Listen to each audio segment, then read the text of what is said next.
What's happening, everybody? This is Ty Guy Travis with IGN, and today we're going to take a look at Resident Evil Village's upcoming expansion. This is the Winter's expansion, where you play as Rose. This is the daughter of Ethan, as you will recall, is the main protagonist for Resident Evil Village.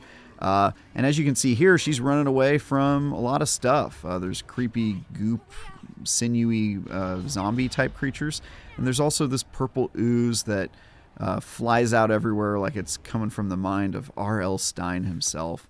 If this is a little surreal to you, it's not typical Resident Evil physics. It is, in fact, intentionally kind of dreamlike because it takes place, this expansion takes place in somewhere called the Realm of Consciousness.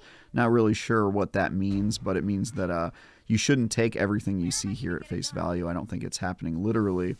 And right here you're seeing that Rose is getting instructions from her companion, who is an invisible force that guides her with words and sometimes gives her items. And right there, she's gotten her first gun, which will be useful since she's going to be shooting at lots of creepy flesh zombie creatures, as you can see here. Exhibit A.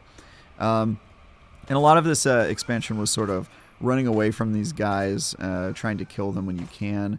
As you can see here, whoever's playing this version of the demo. This is B-roll provided, so it's not my footage, but they're not making great use of their ammo, which is unfortunate because this game does not give you a lot of that. It sort of starves you of ammo for a lot of it, clearly because they want you to find other ways to get around. They want you to feel kind of the survival horror aspect of it. And also, you know, I think probably a callback to some of the older Resident Evils where you were sort of on your back foot a lot more.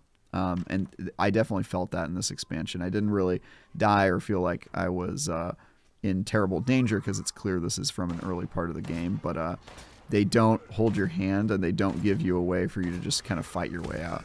You can see here she's running out of ammo pretty quickly. Looks like she just used her last shot. And she's probably going to get her face ripped off now. Yeah, there you go.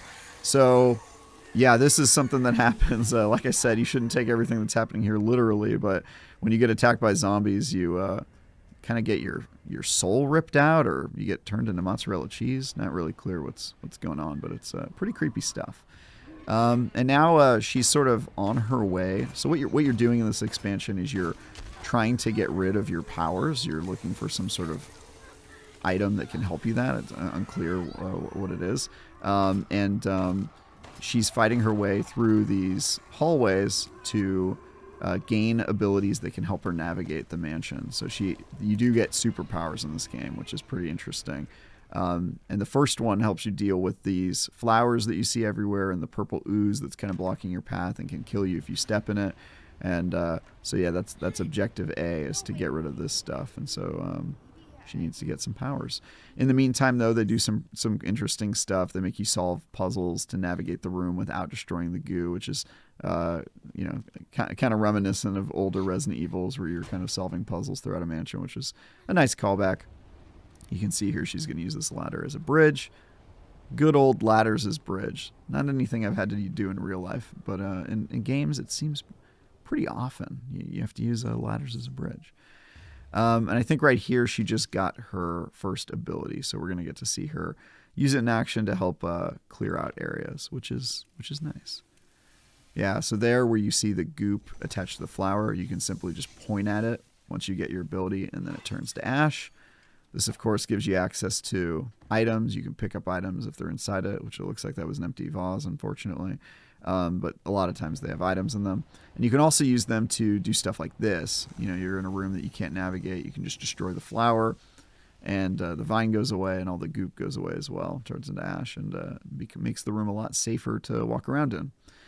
Oh, so this is interesting. You can see a creepy thing behind the window there. During this demo, I was chased around by a giant, presumably unkillable creature that there's no way you could have enough ammo to actually kill.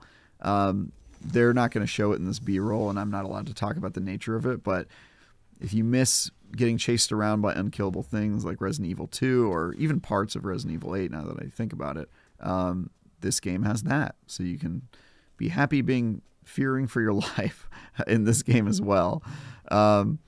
now she's got her first power. It's going to give her access to areas that you wouldn't normally have access to earlier on in the game. As you can see, she's back in this room, and she's going to use her ability to gain access to the upstairs, which has some interesting stuff in it. It's also, I should say that I didn't see any new areas during this demo. It was all the existing areas from Resident Evil 8, and they kind of just repurposed them and switched stuff up on you to kind of add this new expansion. I'm unclear if that's going to be the entire expansion, if it's going to be all kind of retreading other areas, but I don't really mind it too much. I mean, they definitely made good use of the space and kind of reused it, and it also was nice to kind of have an idea of where I should be going, you know, knowing which doors led to which areas and that sort of thing. So didn't mind it, but yeah. Now she's got her second power, and so this is the second ability I unlocked near the end of the demo, where instead of wasting my ammo like this lady is, you were able to lock them in stasis like that. It seems like you can use it on any enemy or groups of enemies, and it was super useful at getting out of trouble in a pinch, and also conserving ammo. You could just freeze something and run by it rather than wasting ammo on it. And this is coming up near the end of the demo as well, where they stopped letting me play before I finished my main objective in this area. But yeah, getting that second ability definitely helped with the ammo economy problem. And so she's going to use it once more here. As you can see, it has an AoE effect when she procs it. So now she's able to run right past these dumb zombies. And that's pretty much it. My 30 minutes with it, I had a lot of fun. I'm interested to see more. Wondering what you guys think about this. And for anything else related to Resident Evil or Tokyo Game Show coverage, stick with IGN.